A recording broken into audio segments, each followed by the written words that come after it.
अस्सलाम वालेकुम। Pakistan economy watch latest edition में खुश आमदीद। मैं हूं इमरान सुल्तान।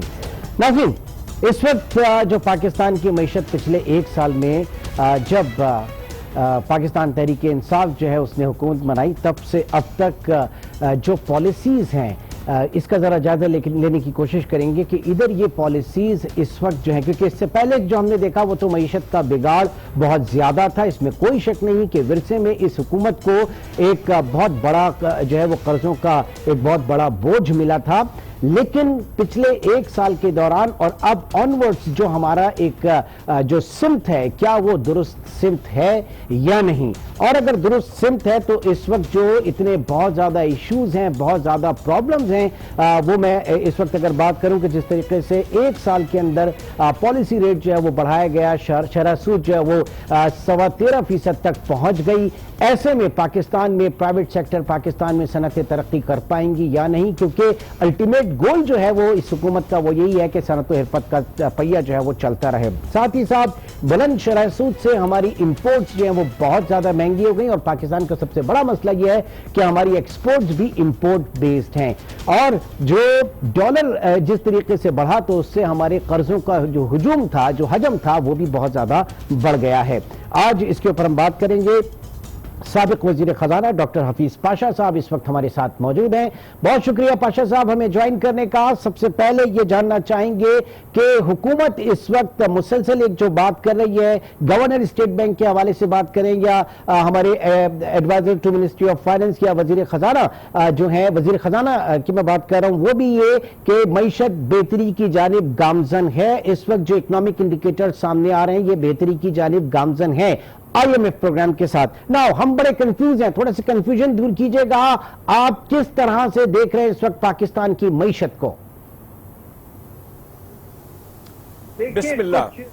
देखिए, कुछ चीजें जो हैं वो यकीनन अभी तक उनमें ठहराव या बेहतरी नहीं आई है। सबसे अहम जो है वो ये है कि आपका जो अफरात ज़र है वो उसमें नुमाया तौर पर इजाफा होता जा रहा है, और सबसे अहम इंडेक्स जो हम देखते हैं जिसमें खाने पीने की चीजें होती हैं और वो हर हफ्ते उसका एस्टिमेट आता है, वो है आपका सेंसिटिव प्राइस इंडेक्स।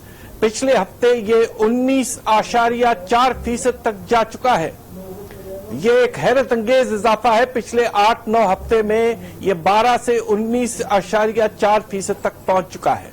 तो अफरात ज़र में कोई कमी नजर नहीं आ रही। दूसरी तरफ जो आखिरी महीने की प्रोडक्शन फिगर आई है आप लार्ज स्केल मैन्युफैक्चरिंग में, उसमें भी काफी कमी मुसलसल जारी है, 3.5 से 4% कमी। और बहुत से आपके सनतें ऐसी हैं जिनमें प्रोडक्शन में कमी आ रही है।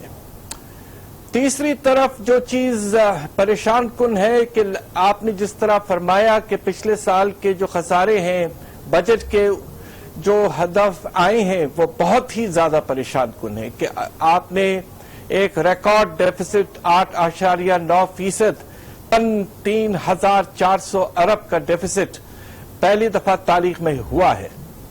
एक चीज अलबत्ता जो कुछ हमें कंफर्ट दे रही है वो ये कि जुलाई के महीने में जो हमारा तिजारती खसारा है उसमें नुमाया तौर पर कमी आई है, यकीनन आई है। 1500 अरब डॉलर की कमी आई है, और ये एक वेलकम है, मगर इसमें एक्सपोर्ट्स का इतना इफेक्ट नहीं है। इजाफा यकीनन कुछ हुआ है, मगर ज्यादा जो कमी आई है वो इंपोर्ट्स में, और वो ये चीज बता रही है कि इकोनॉमी में इंपोर्ट्स की कमी इसलिए है कि स्लो डाउन है। अलबत्ता ये एक अच्छी खबर है, और बस हम ये उम्मीद कर सकते हैं कि आगे चलकर भी इसमें कमी कायम रहेगी और हम अपने तिजारती खसारे को इस साल इंशाअल्लाह आधा कर लेंगे। तस्वीर फरमा दीजिएगा। आपने कहा 1500 अरब की कमी, मेरे ख्याल से क्या 1500 अरब डॉलर की कमी है, 1500 अरब रुपए? नहीं, 1500 मिलियन डॉलर की। ओके, ठीक है। अब आगे बढ़ते हैं कि जो इस वक्त पॉलिसी, जिस पॉलिसी पे हुकूमत लेकर चल रही है, हमारी फाइनेंस मिनिस्ट्री या स्टेट बैंक लेकर चल रहा है, आप समझते हैं कि ये सस्टेन कर पाएगा? क्योंकि आपने जो आज बिजनेस रिकॉर्डर में आर्टिकल लिखा उसके हिसाब से रुपए जो है तकरीबन 10% जो है इस वक्त अंडर वैल्यू है। जी बिल्कुल, आप ये जो हमारे स्टेट बैंक ऑफ पाकिस्तान है वो खुद शाया करते हैं, और अभी जुलाई के फिगर्स आए हैं जिसे हम कहते हैं, अगर आप इजाजत दें, रियल इफेक्टिव एक्सचेंज रेट। ये साबित करता है कि आपके करेंसी की कदर जो है वो मुनासिब है या नहीं। इस वक्त वो 91 पे आ चुका है। 100 जब होता है तो मुनासिब वैल्यू समझा जाता है, तो यानी कि 9% आपकी करेंसी जो है जुलाई के फिगर्स के तहत अंडर वैल्यू हो चुकी है। आपने हद से ज्यादा रुपए की कदर कम कर दी है। तो अच्छा, यही वजह है कि इस वक्त जो exchange rate, sir exchange rate थोड़ा मुस्तहकम है, यही इसकी वजह है कि 10% के करीब अंडर वैल्यू है रुपए इस वक्त? जी वो भी वजह है, और दूसरा ये कि जो आपका मनी मार्केट, जो डॉलर एक्सचेंज का जो सिलसिला है उसमें काफी पाबंदियां लगाई गई हैं, लिहाजा आपका जो मार्केट रेट है वो एक्चुअली रिफ्लेक्ट नहीं कर रहा है कि हालात क्या हैं। और जरा दोबारा चलते हैं इन्फ्लेशन के हवाले से, तो जरा हमें थोड़ा सा हम तालिब इल्मों को जरा बता दीजिएगा कि पाकिस्तान में कौन सा मॉडल काम करता है, क्योंकि आपने कहा कि हमारे यहाँ जो है इस वक्त एट प्रेजेंट जो है वो ओवरऑल जो है वो देखा जा रहा है, जबकि तायुन इसका कोर इन्फ्लेशन के नंबर से किया जाता है, तो क्या फर्क है बुनियादी दोनों में? देखिए, ये जो कोर इन्फ्लेशन का कॉन्सेप्ट है ये काफी साल पहले स्टेट बैंक ऑफ पाकिस्तान ने खुद इसको डेवलप किया था, और ये एक मुनासिब सा इन्फ्लेशन का मेजर है। वो ये बताता है कि आपकी इकोनॉमी में जो ओवरऑल डिमांड प्रेशर है वो क्या है, और इससे इन्फ्लेशन से वो दो चीजें निकालते हैं हम, खास तौर पे जो आपके एनर्जी के खर्चे हैं और फूड आइटम्स। एक और मेजर भी स्टेट बैंक ने पिछले सालों डेवलप किया है जिसे हम ट्रिम इन्फ्लेशन रेट कहते हैं, और IMF भी इसको इस्तेमाल करता रहा है पिछले सालों में। आप ये इसलिए करते हैं कि आप ये चाहते हैं कि आपका जो पॉलिसी रेट या इंटरेस्ट रेट है वो इससे लिंक हो, इसलिए कि बाकी कीमतें जो वो बढ़ती गिरती रहती हैं। ये एक स्टेबल सा मेजर है, और इस वक्त पाकिस्तान में जुलाई के तहत ये तकरीबन 8% की रेंज पे है, मगर आपने अपने पॉलिसी रेट को 13.25% पर लेके चले गए हैं, यानी कि फर्क जो है वो 5.25% आपने रखा है इन रियल टर्म्स, जो कि बहुत ज्यादा है। मैं भी कुछ अर्सा पॉलिसी कमेटी में बैठा हूं और फिर स्टेट बैंक के साथ काम भी किया जब मैं वजीर था। हमारी कोशिश ये होती है कि रियल इंटरेस्ट रेट जो है वो 3% के करीब हो। तो अगर आपका ये इस वक्त जो कोर इन्फ्लेशन है वो 8% से कुछ कम है, तो ज्यादा से ज्यादा आप 10.5 या 11% तक जा सकते हैं। उसके बरक्स आपने 2 से 2.25% इसको ज्यादा रखा है। इसके नतायज बहुत खराब हैं। एक तो इन्वेस्टमेंट पे असर पड़ रहा है जिस तरह आपने कहा, दूसरा बजट पर इसका बोझ बहुत पड़ा है। आपको हैरत होगी कि पिछले साल हमारे जो सूद के खर्चे हैं उनमें 600 अरब का इजाफा हुआ, 40% लगभग। और अगर यही सूद का लेवल रहा तो अगले साल यानी कि इस साल जब बजट खत्म पूरा साल होगा तो 800 अरब का इजाफे का खतरा है। इसीलिए तो आपके बजट का जो खसारा है वो बिल्कुल कंट्रोल से बाहर होता जा रहा है। तो कोशिश ये होनी चाहिए कि मुनासिब इंटरेस्ट रेट रखें और उसको कायम रखें, और आप इसके नतीजे में आपकी इकोनॉमी में स्टेबिलिटी और आएगी। ठीक सर, जो खदशात आपने इस वक्त हमें आगाह किया, चाहे वो इंटरेस्ट रेट्स के हवाले से हो या वो एक्सचेंज रेट के हवाले से हो, ये चीजें बहुत ज्यादा डिस्कस हो रही हैं, लेकिन जो मौजूदा इकोनॉमिक टीम है उसके जहन में क्या है, अगर कभी आपने उनका जहन पढ़ने की कोशिश हो तो ये मैं जानना चाहूंगा। लेकिन एक छोटे से ब्रेक के बाद नाज़रीन, हफीज पाशा साहब, डॉक्टर हफीज पाशा साहब हमारे साथ मौजूद हैं। एक छोटे से ब्रेक के बाद दोबारा मिलते हैं।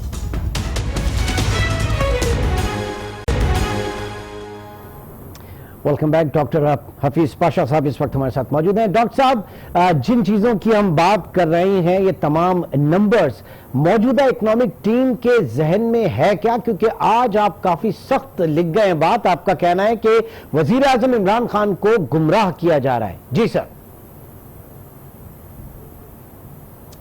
बात यह है कि मैं समझता हूं कि आईएमएफ के साथ जो है नेगोशिएशंस वो जल्द से जल्द खत्म कर दिए गए और ऐसे हदाफ हमने एक्सेप्ट किए हैं जो गैर मुमकिन से हैं।